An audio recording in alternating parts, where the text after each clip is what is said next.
Hi, it's Jennifer Evans with Empowering Wellness Counseling Solutions, and today we are talking about emotional nature of finances. So it is Finance Week. We are following along with our key steps to living a happier and healthier life workbook. And we are on chapter 3, section 1 of chapter 3. Moving right along to looking at financial wellness, and we're looking at the emotional triggers related to financial wellness. So if you go to our previous video from yesterday, you know that we just defined what our spending and saving values are and kind of what our priorities are and how we can get lost in that. And so now I want to talk about emotional triggers. So I really touched upon it. So go back to that video. I touched a lot about sometimes the way in which we spend and save is driven by trauma. It's definitely driven by our past and what we know and what we don't know, and we kind of know what we want, but we know what we don't want, and yet we find trapped in between with no guidelines on how to get there. And so I hope this video gives you a roadmap to effective financial wellness. The first part of that is understanding, are you a spender or a saver? So emotionally, we will go to our core root of we either spend and we cannot save, or we save and we cannot spend. And you'll see that in your interactions. You find people who are definitely spenders and they do not save. There are no savings. It is, I live for the here and now, and I just go, like money comes in, money comes out. And then you have savers who are like, come on, man, you have so much money. Why won't you do anything with it?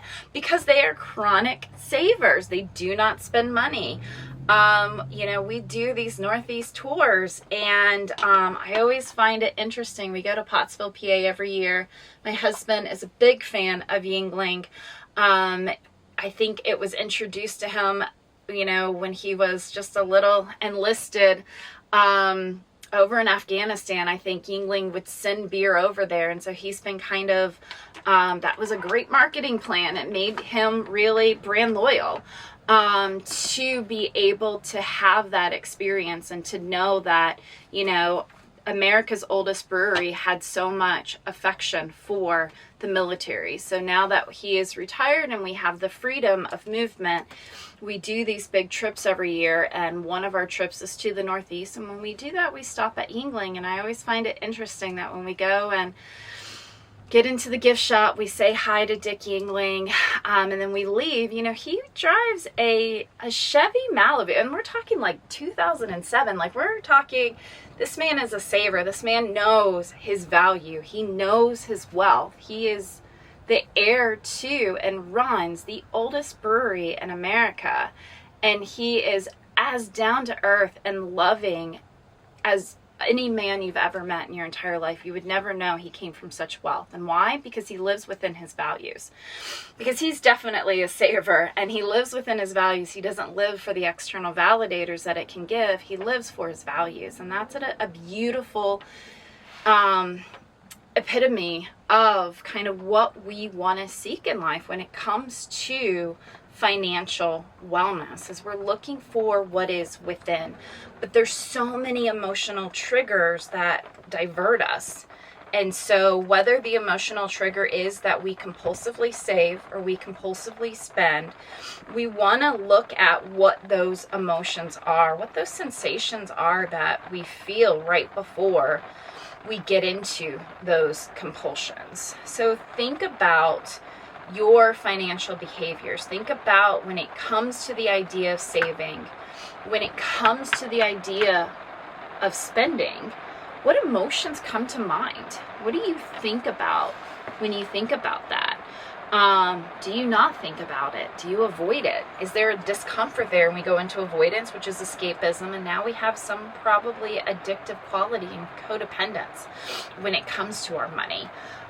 So what does that look like? And what do you connect with when you connect to those emotional patterns. And so, in cognitive behavioral therapy, we think about the action step of my treatment model. Awareness is key. Acceptance is next. No shame in the game. We just accept without judgment that this is our propensity. It does not matter where it comes from. It matters that this is what our mind is leaning towards. And we say, does it serve me or does it not serve me? And then we move to action. If it doesn't serve us, then we want to challenge, we want to counter, and we want to do opposite action. If it does serve us, then how does it serve us? Is life asking us to serve it, or is life serving us? And so we're intentional on what we're doing to make sure that we stay within it serving us and being of service to it. And so think about it. If you have this compulsion to spend and you find that your space owns you and you don't own anything about your space. I'm going to say that again.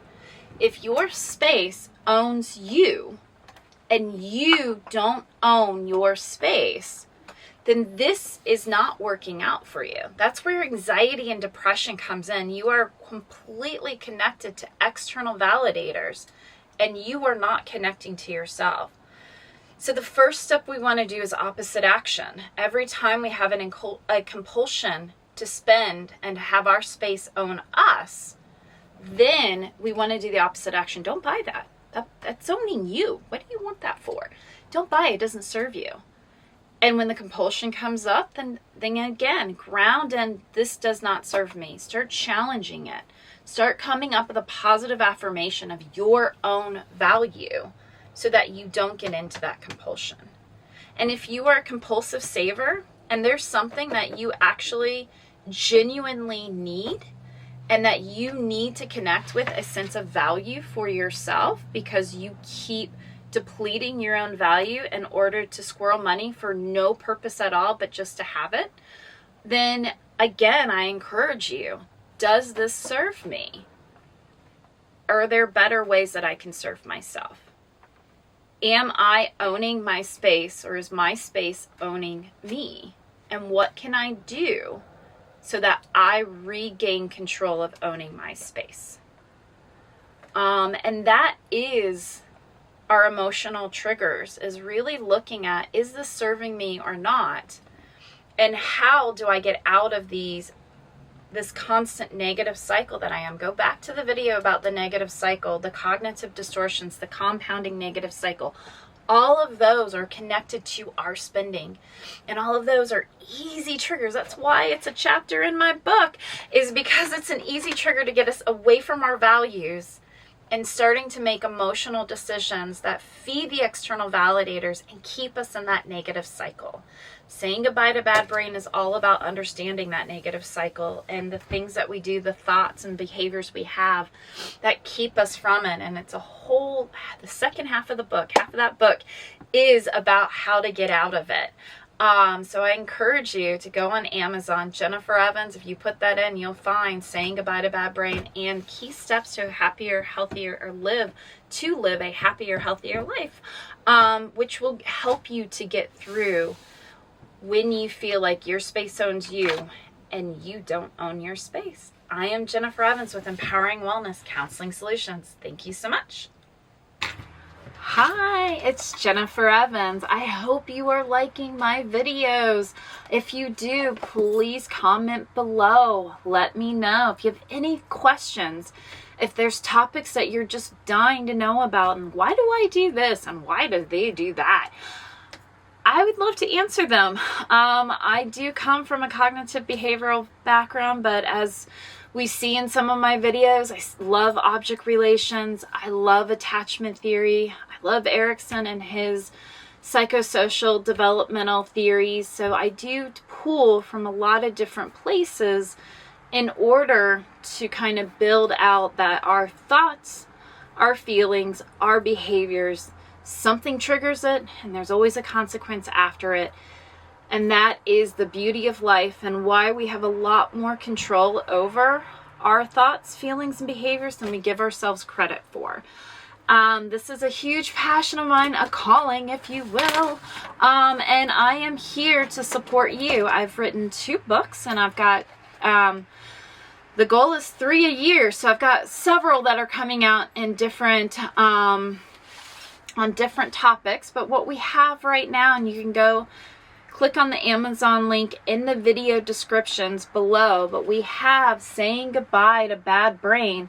This is going to go and teach you everything you need to know about your negative narrative. So if you feel like life is hard and it just feels like you don't understand people, or you don't understand why somebody you love keeps making the dumbest mistakes and decisions, what is their problem? They have bad brain. Go read about it. Find some empathy. Find some grace, because that is just them recapitulating their past. And we do it for ourselves, and other people do it to us. And so when we know what they're doing, it makes it feel a lot less annoying and a lot more like we have agency over those experiences. So Saying Goodbye to Bad Brain.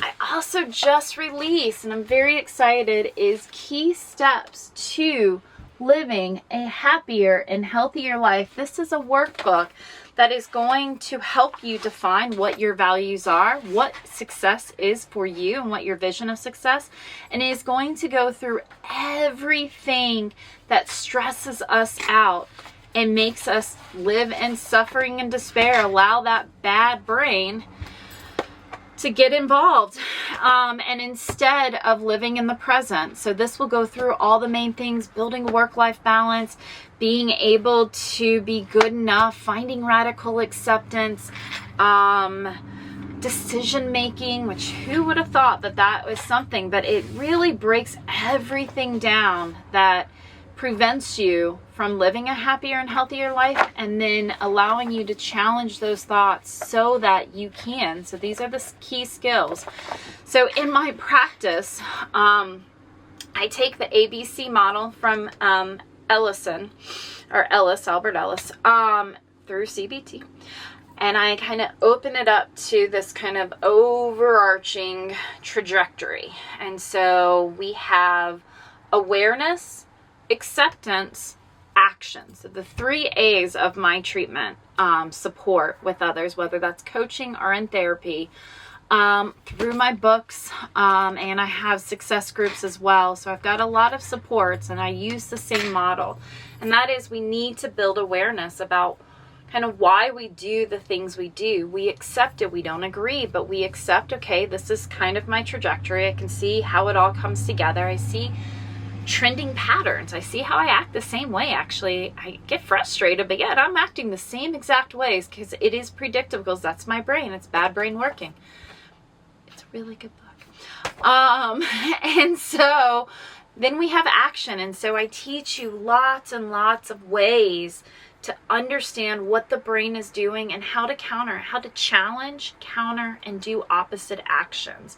And so we have lots and lots of ways. The Bad Brain book has tons of ways in which we do that. And then the workbook has ways to start reflecting. We have exercises, activities, and journal prompts. And this book will actually, Key Steps to Living a Happier and Healthier Life, will follow my success group. So it is a 6-month success group. We break it down into 9 weeks. This is part 1, is living a happier and healthier life. Then we're going to have, we also have a part 2 section and a part 3. So you can come in at each of those sections, and it will have a continuous flow. Part 2 is our emotional regulation. So we're really looking at the relationship we have with ourselves and how the bad brain comes in and makes us reactionary, and how to calm and be more action oriented.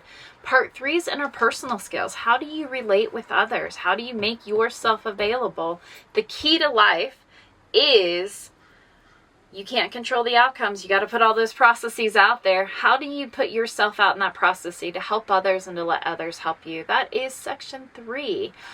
We do have a subscription program, so accountability is everything, and it is in my first part of this workbook. So you can sign up. Go to my website, counselingwellnesssolutions.com. It is in the description. And check out all of these great programs that I have set up to help everybody live a happier and healthier life, no matter where your state of change. Thank you so much. Please like and share my videos. I would appreciate it. Thank you.